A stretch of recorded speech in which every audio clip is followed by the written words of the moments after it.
Estamos aqui já com nossas convidadas. À minha esquerda aqui a socióloga, a professora de FISUR, Carolina Vergara Rodrigues, e à minha direita, a Verônica Loss, do Tager Teatro Independente, aqui do Uruguai. Hoje estamos com o mesmo tema da semana passada, que é a violência contra a mulher. Enfim, a violência num todo, né? Eu acho que a gente tem que abordar toda a problemática que existe hoje na violência, porque também eu hoje estou aqui no meio de duas mulheres, mas também os homens também sofrem violências, né? Mais importante que a temática de hoje é a violência contra a mulher. A nossa apresentadora da semana passada não pôde vir, eu estou substituindo a apresentadora da semana passada. É um trabalho bastante difícil, porque ela conhece bem o problema também, que nós homens não conhecemos, o que a mulher sofre, né, na violência que existe no dia a dia, né, da mulher, no dia a dia, seja no trabalho, seja onde quer que seja, né? Eu vou começar aqui com a professora Carolina. Ela vai fazer a sua apresentação inicial, né, e depois passamos para a dona Verônica Loss aqui. Boa tarde a todos. Primeiramente, eu queria agradecer, então, a equipe organizadora, né, promotora do Aqui é Já, por esse espaço. Acho que é um espaço importante, né, a ambas as cidades aqui da fronteira, Santana do Livramento e Ribeira, um espaço, então, de discussão, de debate, principalmente a questões tão relevantes quanto a violência contra a mulher. Sei que as pautas são bem progressistas, né, então, reforma da Previdência, questão da reforma agrária. Então, eu acredito que esse espaço, ele além de ser um espaço de diálogo, debate, ele também promove, né, a discussão de temas tão caros à realidade cultural, social e política aqui da fronteira. Bom, especificamente sobre o nosso tema de hoje, né, sobre violência contra a mulher. Esse é um tema que envolve muitas questões intrínsecas ao nosso local, né, essa fronteira aqui da campanha gaúcha, mas também temas mais gerais que envolvem a realidade brasileira e a realidade uruguaia. Bom, primeiramente eu queria fazer uma exposição, continuar, né, que as gurias fizeram tão brilhantemente na semana passada, né, uma exposição geral, debatendo inclusive, né, os tipos de violência.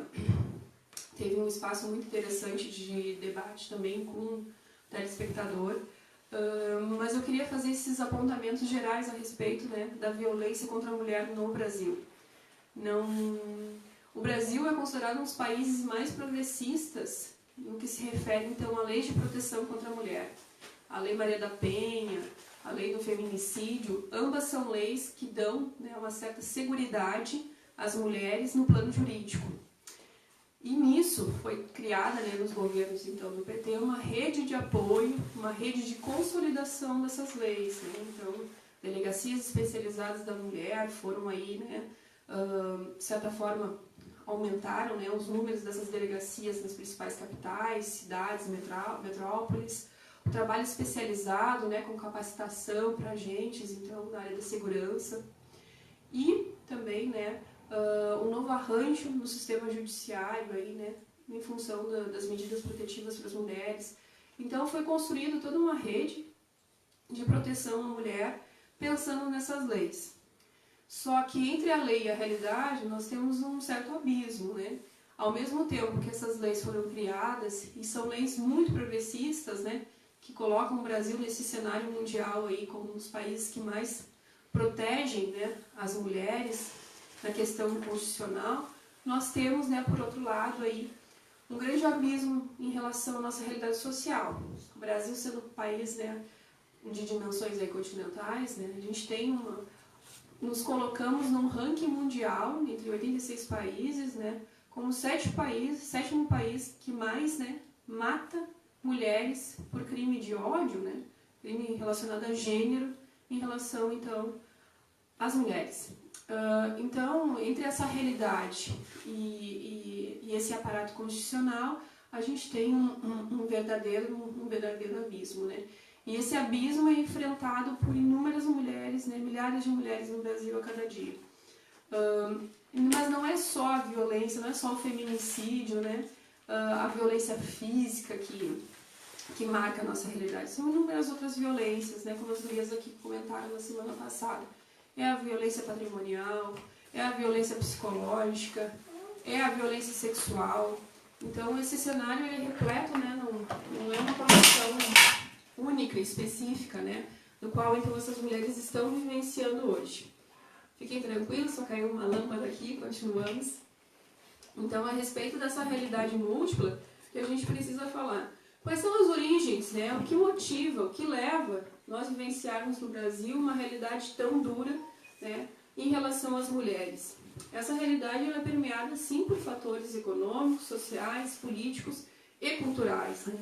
Então, quando nós falamos no conceito de patriarcado, dentro da literatura feminista, da literatura de gênero, a gente está remontando essa estrutura de dominação masculina, né? Como Pierre Bourdieu já falava sobre isso, sobre o que seria essa dominação masculina. São relações de poder travadas dentro da sociedade, em que os homens se colocam, sim, e procuram esses lugares, né, de poder para reproduzir uma dominação sobre as mulheres. E essa dominação se dá em inúmeros campos, né, a partir da análise de Bourdieu, né. Se dá no campo político, seja, né, na esfera tradicional da política. Nós temos 53% de mulheres no Brasil, 52%, e uns quebradinhos, né, percentual de mulheres hoje no Brasil, segundo o censo do IBGE de 2010. Mas não chegamos nem a 15% de representação política no ano de 2018, né, no Congresso Nacional. Então, novamente, temos uma realidade permeada por uma dominação masculina. E o que se materializa, então, esse patriarcado? Esse patriarcado se materializa nessas relações de dominação. Então, a subjugação, né, masculina, que essa situação que é posta, né, pela representação, então, a baixa representação feminina, né, na política brasileira, ela é, sim, um exemplo dessa dominação patriarcal? Sim, com certeza. Além disso, né, a gente tem a grande desigualdade salarial entre homens e mulheres. No Brasil, os últimos dados apontam que as mulheres recebem 24% a menos do que os homens, né? E, infelizmente, muitas pessoas dizem que se as mulheres se escolarizarem mais, conseguirem maior, né, qualificação aí profissional, elas tendem, né, a serem mais bem pagas, remuneradas no mercado de trabalho. Mas, infelizmente, o que os dados apontam é exatamente o contrário. Mulheres em situações, né, de profissões liberais, com ocupação de nível superior, tendem a ter maior desigualdade salarial do que as mulheres com ensino, né, com escolaridade mais baixa. Então, novamente, a gente vê que essa ideia de que se as mulheres se escolarizarem, terem mais acesso à educação, elas vão conseguir melhores oportunidades de trabalho, de ascensão social ou mesmo salarial. Não, não é assim. O que mais? Além disso que a gente pode citar, né? Além da desigualdade, né, de representação política, desigualdade salarial e também a questão, né, da violência, a gente tem uma ampla e muito grande, né, e alarmante também condição da mulher dentro da sociedade, né, posta como objetificada, né, hipersexualizada, enfim. Mas especificamente na questão da violência, a gente tem uma grande materialização desse patriarcado. O que é essa relação, né, do patriarcado? Se coloca em situações de poder, de dominação e subjugação feminina. E especificamente no caso da violência, né, ela atinge um teor cultural que perpassa classes sociais, porque existe aí um certo estigma, né, uma certa falácia de que as mulheres em situações, né, de vulnerabilidade social e econômica, em classes sociais populares, tendem a sofrer muito mais com a violência, né, doméstica que as mulheres das classes A e B. Isso é uma mentira, né? Existe uma subnotificação desse nicho, né, das classes A e B, que tendem muitas vezes, né, sofrem caladas esse tipo de violência, né, que sofrem dentro de casa, do marido, do companheiro, do cônjuge, mas na realidade ela é um fenômeno cultural, no qual, né, os homens se sentem aí na superioridade de muitas vezes, né, não só violentar aquela mulher no sentido mais eficaz, né, da violência, mas subjugá-la de inúmeras formas, né, psicologicamente, economicamente, criando uma certa dependência, criando uma certa ideia de subalternidade em relação ao homem. Então a violência, acho que no meu ponto de vista, né, e assim, tem outras pesquisadoras que também concordam com isso, que é o ápice desse sistema patriarcal. Porque tu subjuga a mulher numa condição no mercado de trabalho, tu subjuga a mulher no termo da escolarização, tu subjuga a mulher com a representação política, agora tu subjuga o corpo feminino. Né? Então, a última forma de dominação é a dominação física, né? Quando tu domina aquele corpo feminino em todas as formas possíveis. Tu controla a sexualidade, tu controla os fins reprodutivos, tu controla, né, a liberdade, tu cerceia a liberdade, né, daquele corpo feminino. Tá? Então, um outro filósofo, Michel Foucault, ao falar sobre esse fenômeno, né, da microfísica do poder, das micro-relações de poder, ele nos dá uma boa ideia de que essa docilização do corpo feminino, pela lógica cultural, né, patriarcal, como uma mulher dócil, subserviente, né, que deve servir, ela é parte de um sistema cultural, político, que também é permeado por essa dominação masculina. Então é muito importante da gente questionar isso num momento tão, com tanta efervescência política, com tanta efervescência social, de começar a questionar duramente esses fenômenos, de questionar esses padrões de dominação. Especificamente sobre a violência aqui em Santana do Livramento, entrando no locus, né, já vou falar mais um pouco sobre o lado brasileiro, acho que a Verônica vai dar um patamar mais interessante sobre o lado uruguaio. Especificamente sobre a realidade aqui de Santana do Livramento, né, vivemos uma situação extremamente ímpar aqui. Fiz um comparativo recentemente, né, no final do ano de 2018, os dados da Secretaria de Segurança Pública do Estado do Rio Grande do Sul, comparando a média de crimes de violência doméstica, violência contra a mulher, em Santana do Livramento e em âmbito geral no Rio Grande do Sul. Avaliando o percentual da população feminina no Rio Grande do Sul, o percentual da população feminina em Livramento, percebemos o quê? Que em inúmeras situações as mulheres de Livramento vivenciam uma média muito superior, né, a vários tipos de crime contra ela do que no restante do estado. Então, a partir desses dados, esses dados são públicos, estão, né, feito um levantamento anual pela Secretaria de Segurança Pública do Estado do Rio Grande do Sul, é divulgado no site, inclusive, né, da Secretaria, e esses dados são de domínio público. Qualquer pessoa pode chegar lá, pode acessar eles, né, e pode perceber e concluir juntamente comigo que, né, a cidade de Santana do Livramento apresenta muito mais casos, né, significativamente mais casos que a média do Rio Grande do Sul, avaliando, obviamente, o percentual das populações, né. Então, temos aí em torno, né, de 5 milhões de mulheres no Rio Grande do Sul. Em Santana do Livramento nós temos aí cerca de 42 mil mulheres. Tá? Avaliando, então, esse percentual, as mulheres, crimes relacionados, né, à violência física, violência sexual, violência patrimonial, feminicídio tentado, todas esses tipos de crime em Santana do Livramento, a média é superior do que a média do estado. O Livramento, no ano de 2017, só não teve nenhum caso, né, notificado de feminicídio consumado, que seria, né, seria de fato, né, um assassinato de mulheres. Né. Então, apenas no ano de 2017,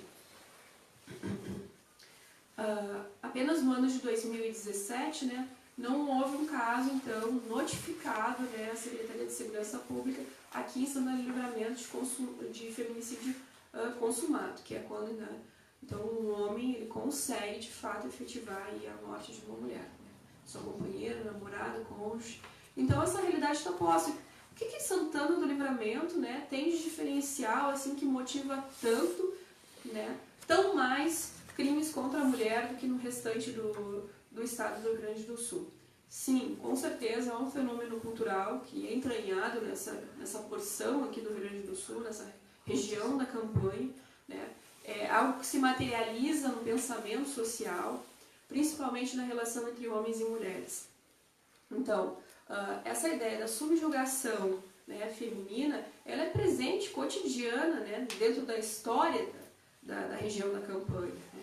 Então, os homens, historicamente, o espaço público, ele era muito mais permeado, né? Ele era muito mais livre para o homem, enquanto que o espaço do privado estava direcionado às mulheres. A ideia da prenda, né? A mulher que ficava em casa, cuidando dos filhos, maridos, que seria o espaço do privado, que seria o destino dela, né? Passa a ser questionado por uma nova geração de mulheres. Mas essa ideia, né, dessa permeabilidade da mulher nos espaços políticos, culturais, sociais, de trabalho, ela não é acompanhada de uma mudança de pensamento, principalmente masculino. De perceber que a mulher, sim, pode, né, aí ter outros relacionamentos, que a mulher pode dar fim a um relacionamento, que a mulher pode estar sendo inserida no mercado de trabalho, que a mulher pode estar entrando dentro da universidade. Então, essa lógica, né, de perceber homens e mulheres como corpos diferentes e não como corpos pertencentes, né, então ela não entra dentro da lógica, né, da campanha gaúcha. Então, nesse sentido, os casos são muito maiores aqui do que em outros espaços, em outros locais. Então, a mulher, ela é muitas vezes tida como uma propriedade, né, uma propriedade do outro, propriedade do homem, né, do marido, do cônjuge, do namorado. Então, esse ser que não é independente, porque não existe independência, né? Quando uma pessoa vai lá e agride a outra, pratica o ato da violência. Porque se eu agrido é porque eu percebo que aquela pessoa, ela é parte de mim ou ela é parte, né, do meu patrimônio. Essa é a lógica, né, do patriarcado. De perceber que a mulher é parte de um patrimônio dele. É uma lógica bastante antiga, uma lógica, né, que historicamente ela tem séculos, mas a gente está aqui, nós mulheres principalmente, o movimento feminista, para questionar esses padrões, questionar essa realidade e principalmente questionar esses dados. Aqui nós temos um comentário então da Flávia Retamar, né, a violência contra nós é estruturante do patriarcado, né, então é uma estrutura social dada, né, gente, então os homens se beneficiam dessa lógica, obviamente, né? Então, ganham mais, né? Estão nos locais de poder, né? Então, existe um estudo feito, inclusive, pelo IPEA, né?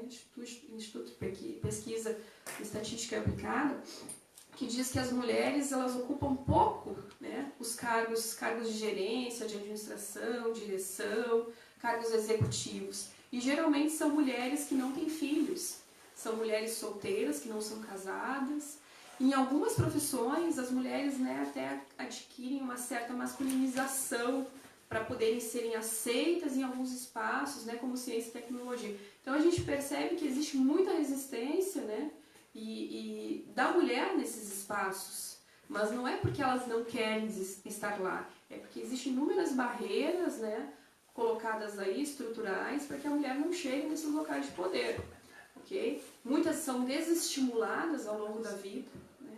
Pela família, pela escola, pela sociedade como um todo, e chegam no mercado de trabalho extremamente competitivo, né?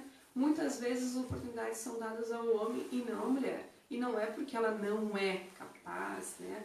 Que não tenha capacidade. Não, é porque ela é estruturalmente observada e vista em sociedade como uma pessoa não tão apta a realizar essas atividades, que o homem estaria mais apto, porque ele é mais, né, competitivo, porque ele é mais agressivo, né, porque ele é um líder nato. Então são o quê? A gente, de certa forma, reproduz essas características, né, culturais, né, que na realidade não tem nada a ver com, de fato, né, a realidade própria. Falando especificamente, né, a questão da violência, qual é o papel, então, de cada um de nós, enquanto sociedade civil e o Estado, né, para se organizar contra a violência?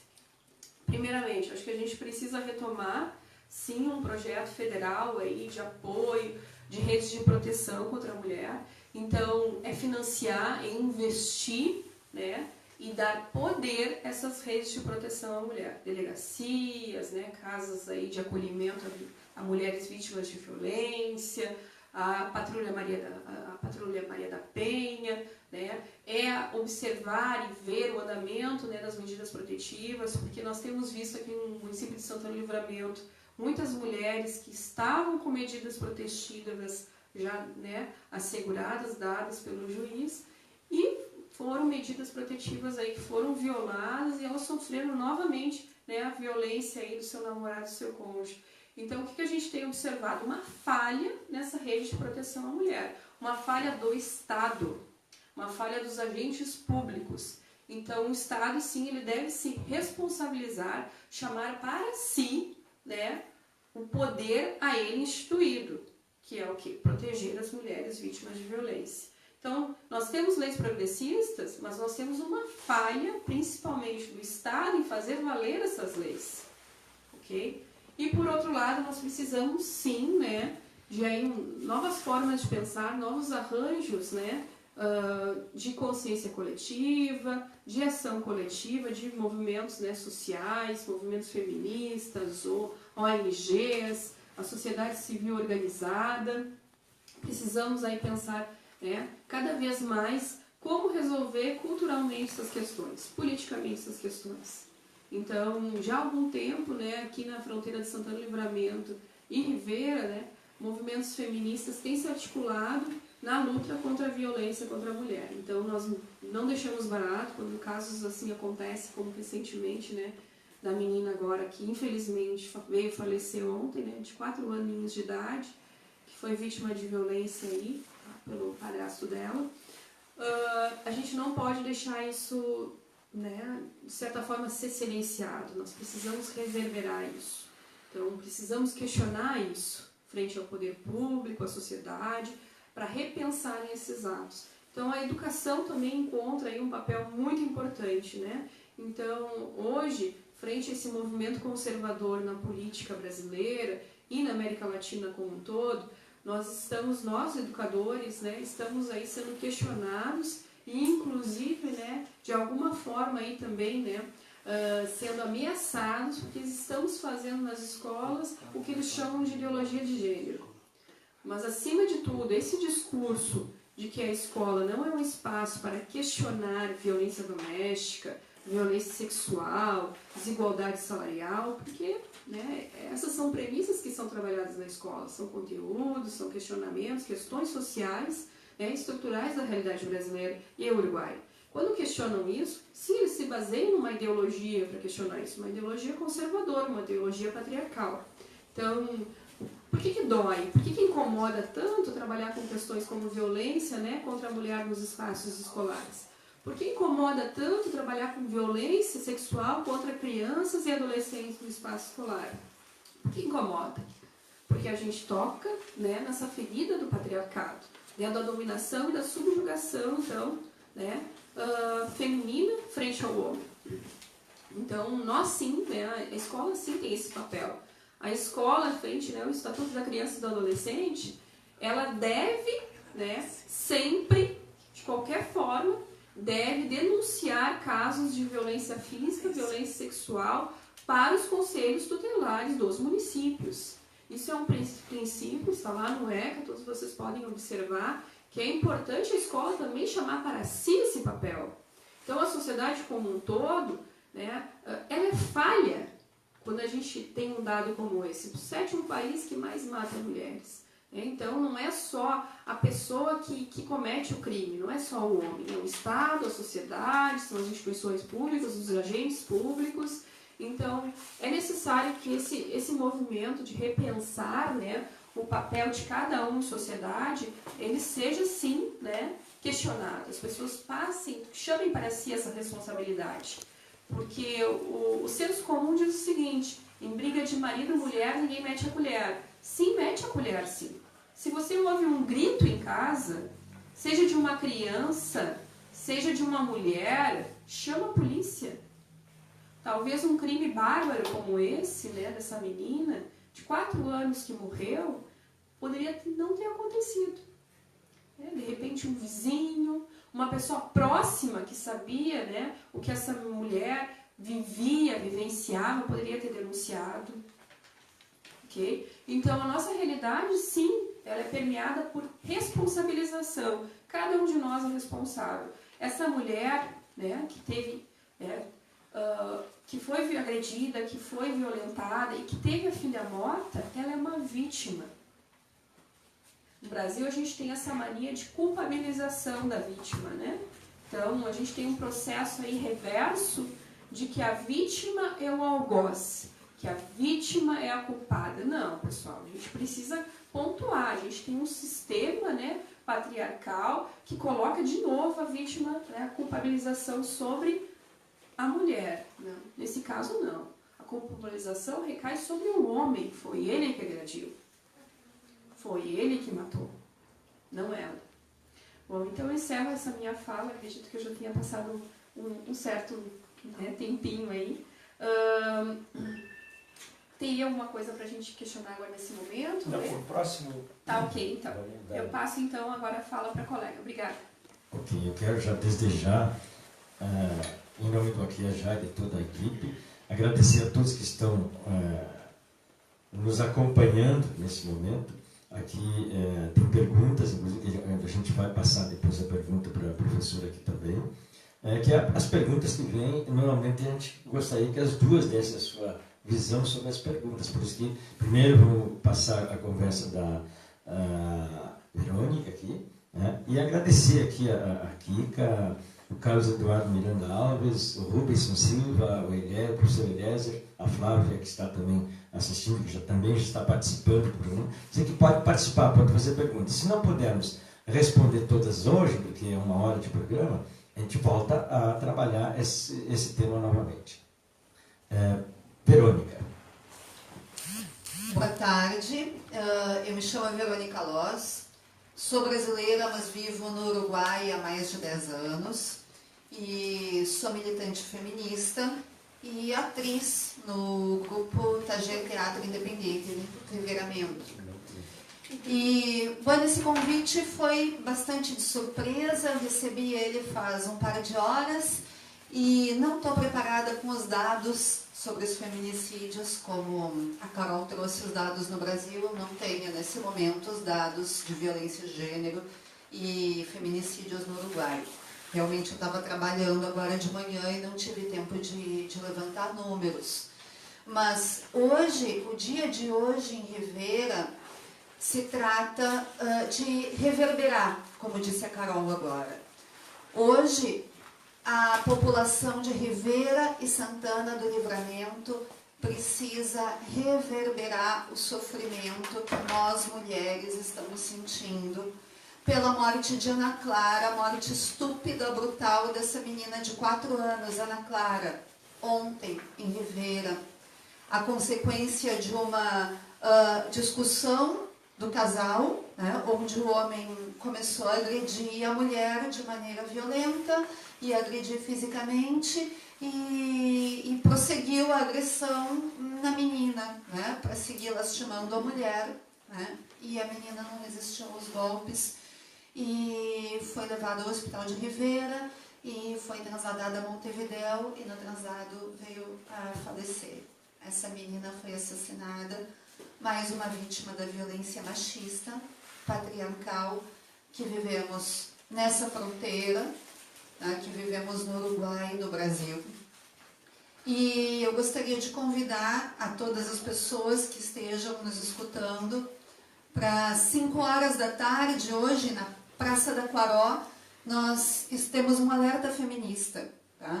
Mulheres, homens, adultos, crianças, pessoas de todas as idades e vão se juntar na Praça da Quaró para protestar contra essa morte violenta, exigir providências do Estado, exigir a implementação da Lei Integral de Violência Doméstica e o fim da violência machista.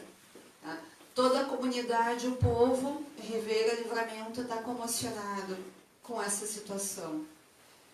E precisamos nos juntar, precisamos nos unir, principalmente as mulheres, e não aceitar a violência que vem até nós, mulheres.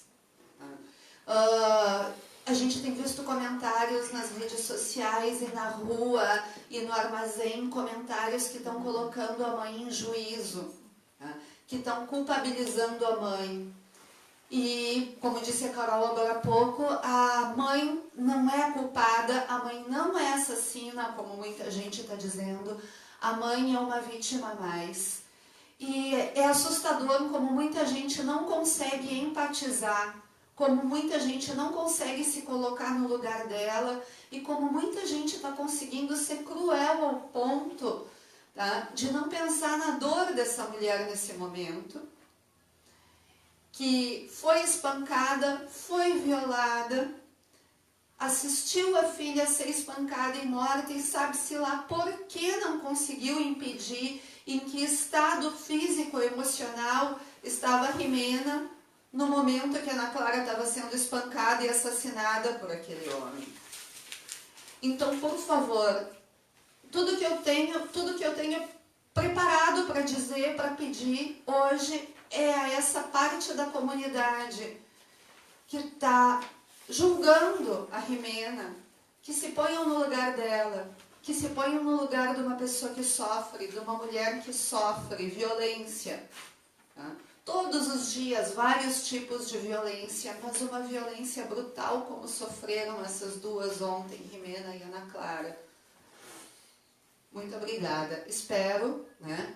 Há 2 concentrações hoje em Rivera. Uma concentração às 4 da tarde em Praça Artigas, por proximidade ao Cusgado, e às 5 horas da tarde em Praça Quaró. Por que em Praça Quaró? Porque Rivera Tico, o bairro onde está a Praça Quaró, é o bairro de Ana Clara, tá? Porque Ana Clara vivia a poucos metros da Praça da Quaró. Então hoje nos concentramos lá, perto da casa dela, para reivindicar esse assassinato, esse feminicídio. Bom, realmente o assunto ele é bastante delicado, né? Eu vejo, e gostaria que você falasse também sobre a violência física. Ela aparece bastante fácil em determinados períodos, em determinadas situações, mas a psicológica e a financeira, ela é a mais complexa, né? Porque a que menos aparece, por exemplo, as pessoas estão sofrendo, as mulheres estão sofrendo em casa e não comunicam a ninguém sobre esse sofrimento que elas estão tendo. Eu gostaria que discorresse também por isso aqui. Eu tenho 2 perguntas aqui também. A Flávia já falou sobre a violência contra nós, é estruturada do patriarcado. E aqui pergunta, com altas taxas de violência contra a mulher, isso nos indica que as questões culturais permeiam todas as relações. Eu vou começar contigo, Verônica Loss, né? Sobre essa questão. Aqui também a Nilva Martinez, ela afirma a importância da escola na discussão sobre a violência entre a mulher. Sim, saudamos a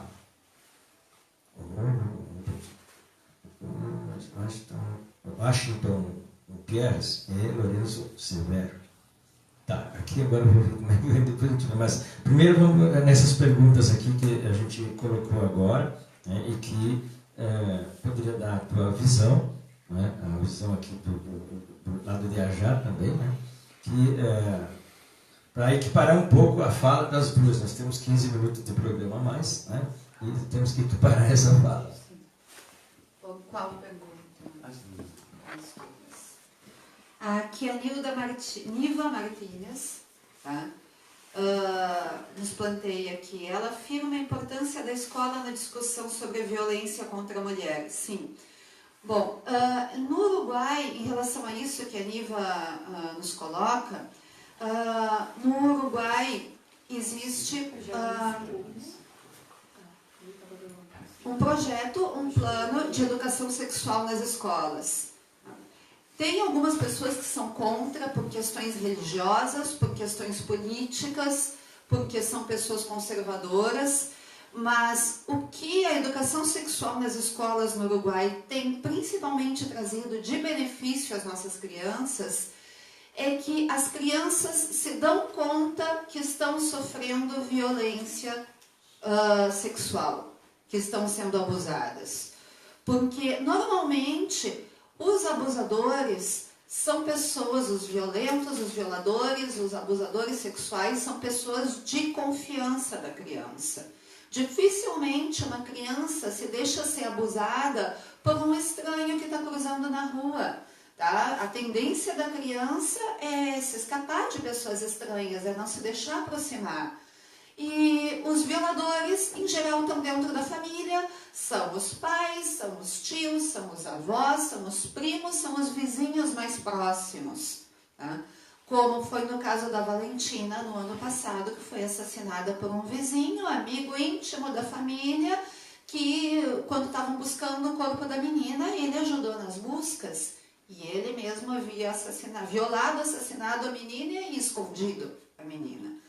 Tá? Então, frente à educação sexual nas escolas, tá? O benefício que temos é que as crianças estão aprendendo a denunciar, a perceber quando uma situação é de abuso. Bueno, aqui temos a pergunta do Kika Rodrigues. Tá? Com as altas taxas de violência contra a mulher, isso nos indica que as questões culturais permeiam todas as relações. Sim, as questões culturais permeiam todas as relações, principalmente nesse lugar que a gente vive, nessa fronteira machista, homofóbica, tá? Heteronormativa, nessa fronteira onde, num dado momento, há anos atrás, tivemos um incêndio num CTG onde ia acontecer um casamento entre duas mulheres, né, um casamento coletivo, eu acho que todo mundo se lembra disso, sendo que um dos casais eram duas mulheres, e a população da fronteira não tolerou conviver com isso, e alguém foi lá e colocou fogo no CTG. Tá?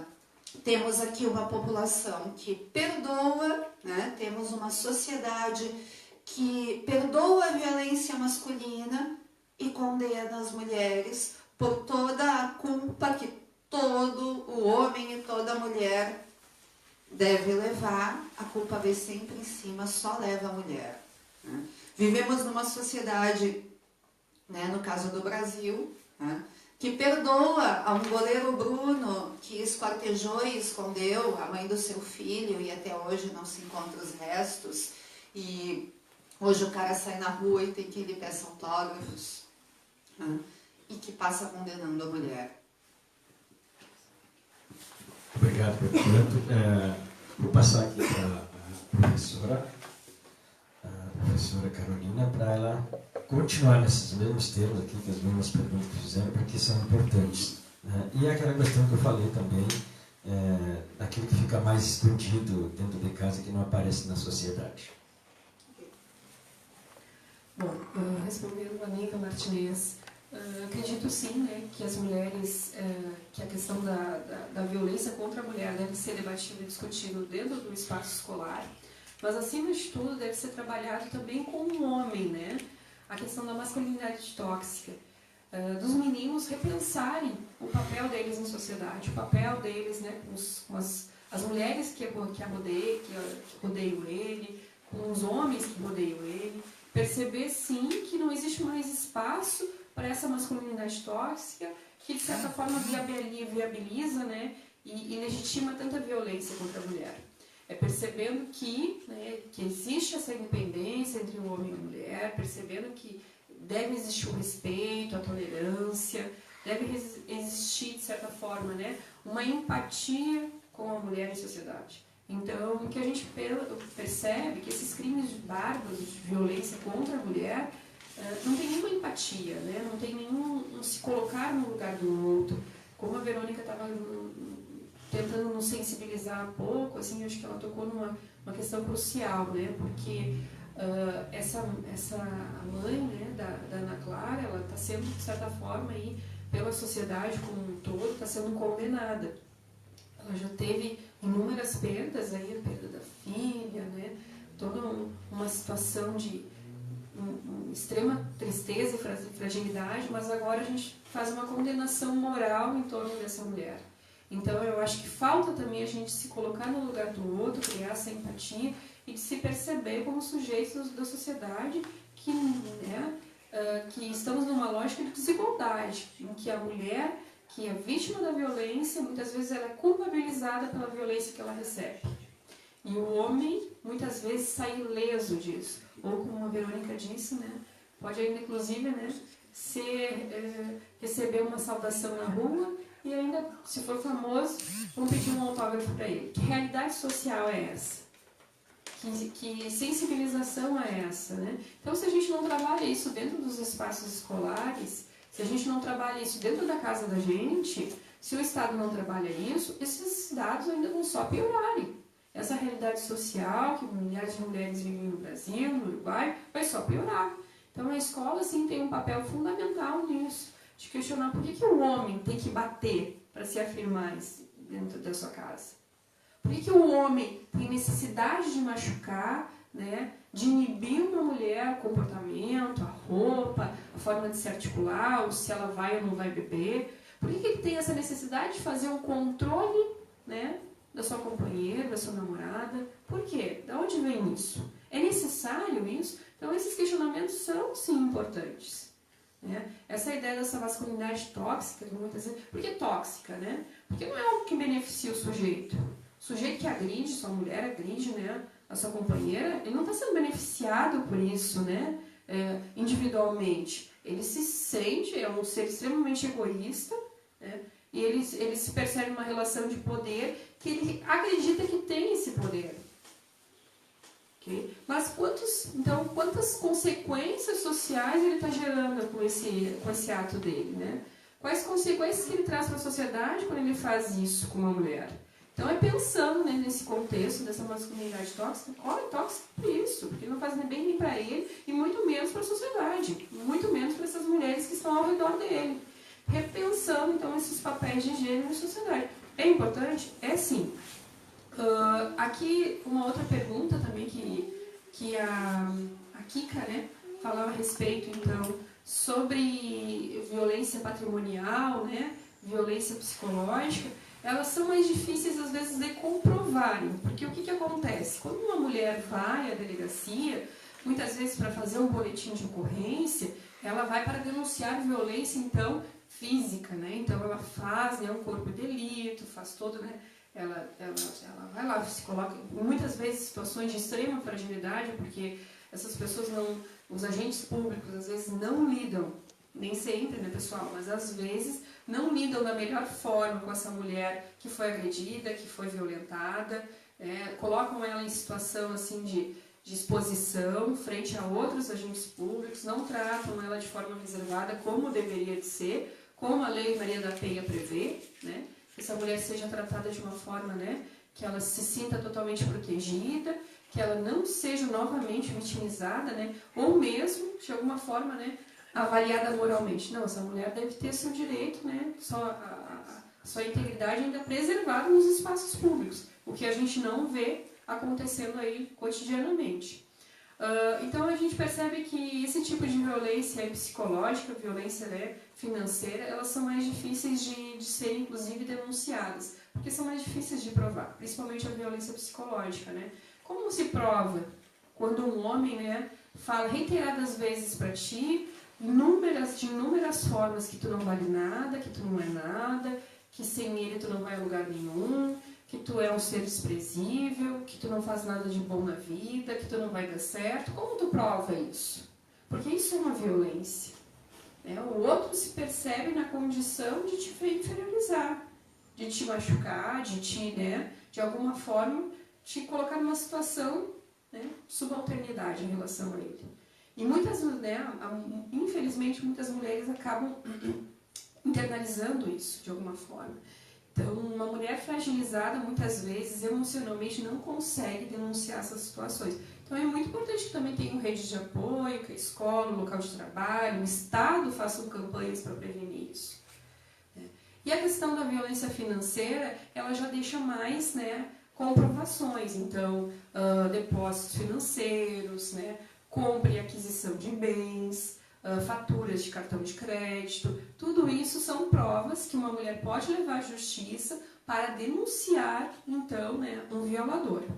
Pode denunciar um homem. Há pouco a gente viu, né, na mídia, na grande mídia, casos que hoje se referem a ele vulgarmente como estelionato emocional. E quando um homem, então, ou uma mulher se aproxima de outra pessoa, né, com a intenção, né, de retirar bens ou se aproveitar da condição financeira do outro.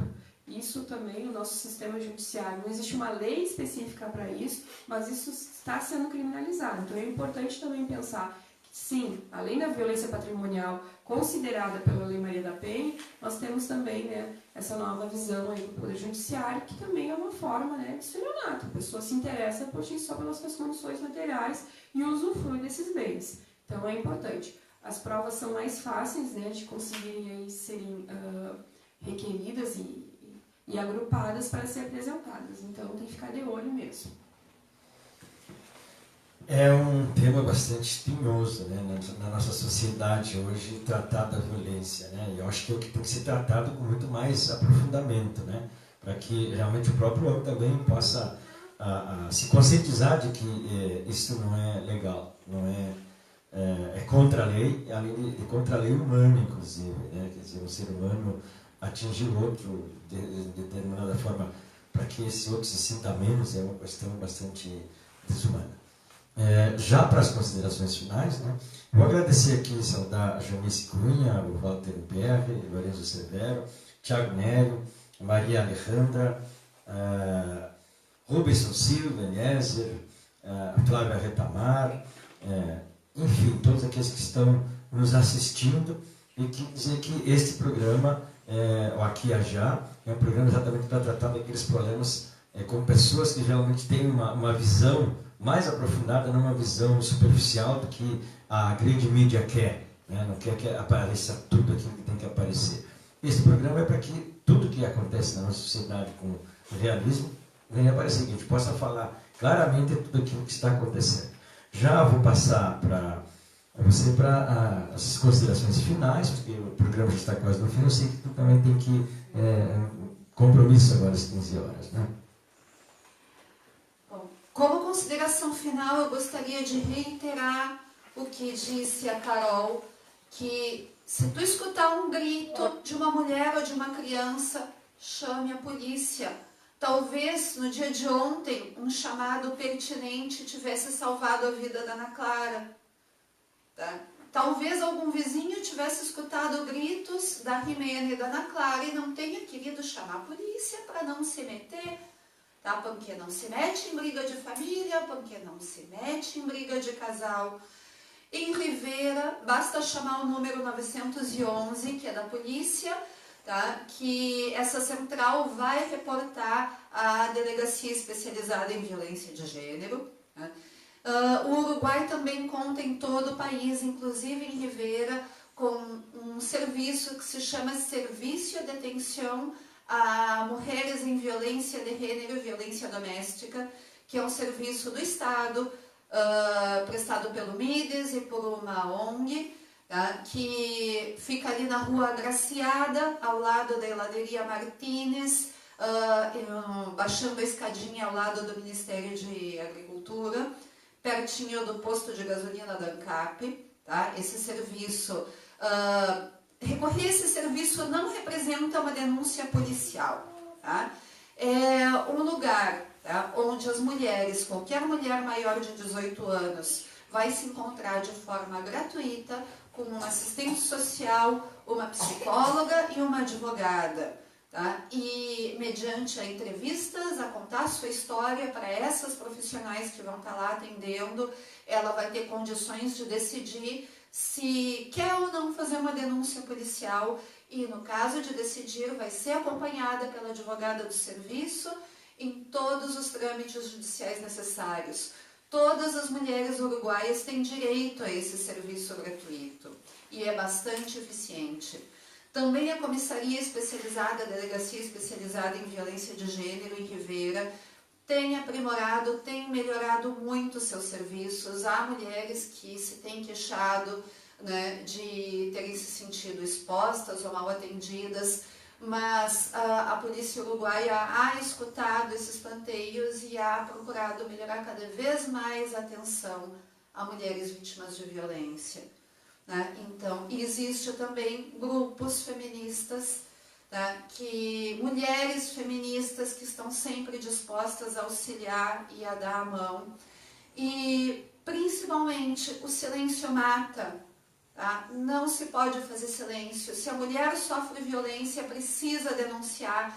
Se qualquer pessoa é testemunha de violência de gênero, precisa denunciar, precisa ajudar, precisa estender a mão. Muito obrigado, Verônica. Você sabe que esse assunto a gente poderia passar a tarde inteira aqui falando sobre ele, e teria tema, cada vez mais tema. E quanto mais se fala sobre isso, mais tema vai aparecer sobre a violência. E acredito que é falando, expondo tudo que está acontecendo, que a gente vai conseguir um dia amenizar bastante isso. Eu acho que finalizar isso é difícil, né? Mas amenizar bastante do que está acontecendo hoje no Brasil, na América Latina e no mundo.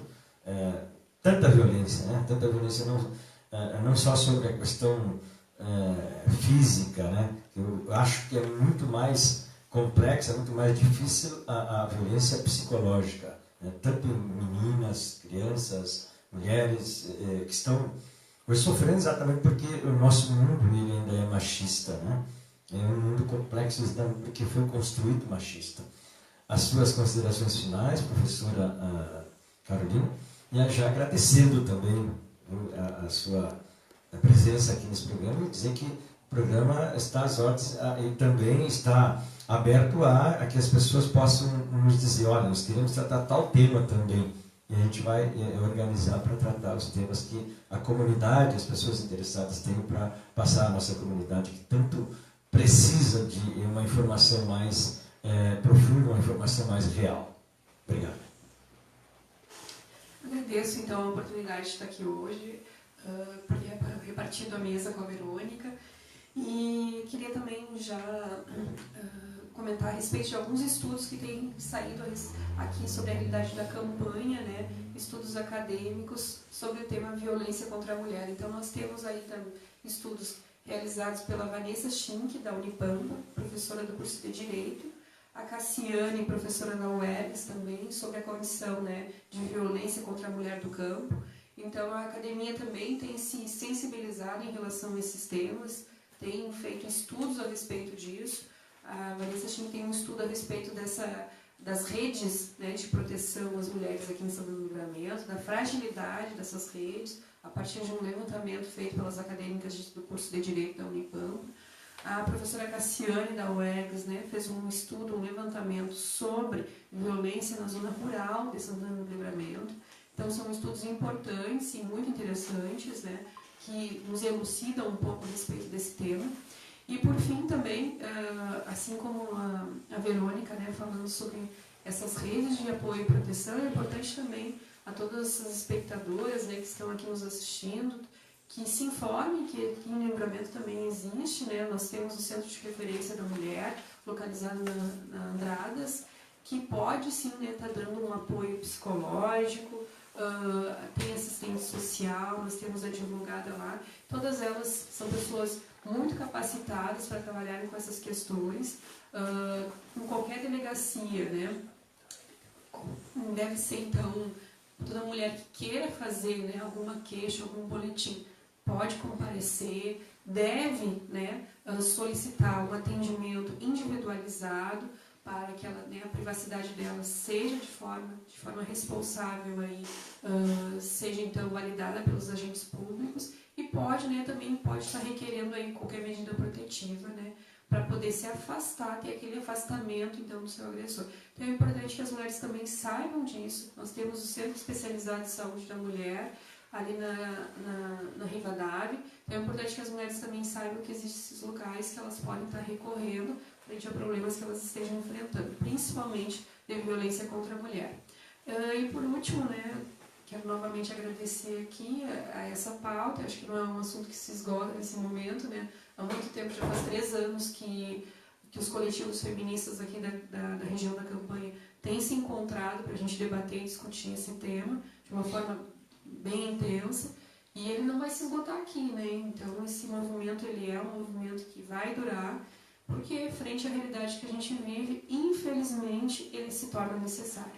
Então nessa história que a gente tem que pensar que cada um é responsável por essa situação, né? Não só os agressores, mas toda a sociedade como um todo, né? O poder civil, né? O Estado e os seus agentes públicos, a sociedade, são os vizinhos, é cada um de nós. Então é importante sim a gente meter a colher, né, nesse assunto para repensar o papel de cada um de nós, cidadão, né, brasileiro e brasileira, uruguaio e uruguaia.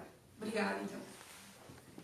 Agradecendo a professora Carolina Verônica Loss, vamos encerrar também agradecendo a todos aqueles que nos colaboraram hoje para que esse programa acontecesse. J.N. Navarro, Wilder, nosso parceiro lá do Uruguai, né? E, enfim, Horácio, o Rogério Rotz, que está aqui. Bom, a filhinha dela, não sei qual é o nome, e que está cuidando também. Mas esse programa, ele retorna com esse tema para frente, ainda não no próximo sábado, porque acredito que no próximo sábado tem um outro tema já mais premente, né? Mas nós retornaremos com esse assunto, talvez com vocês, ou com uma mesa maior, né? Nessa discussão. O fato é que 1 hora não é um tempo suficiente, mas é um tempo que as pessoas têm muitas vezes para poder escutar um programa nesse momento, nessa hora. Dizer para a comunidade e para aqueles que estão nos assistindo que esse programa continua, né, no ar. Todos podem assistir, a qualquer hora ele vai continuar na internet, né? Então todos podem assistir e passar para outras pessoas que ouçam também. É um programa que é nosso, um programa que é aqui da fronteira, aqui e já com seus problemas, com suas diferenças, mas também com suas igualdades. Né? É difícil dizer que num programa de 1 hora se possa resolver ou discernir sobre todos esses problemas que a violência traz. E são muitas violências, muitos tipos de violência que existem. Eu acho que aqui a gente ainda fala de poucas violências que existem hoje no nosso mundo. Obrigado.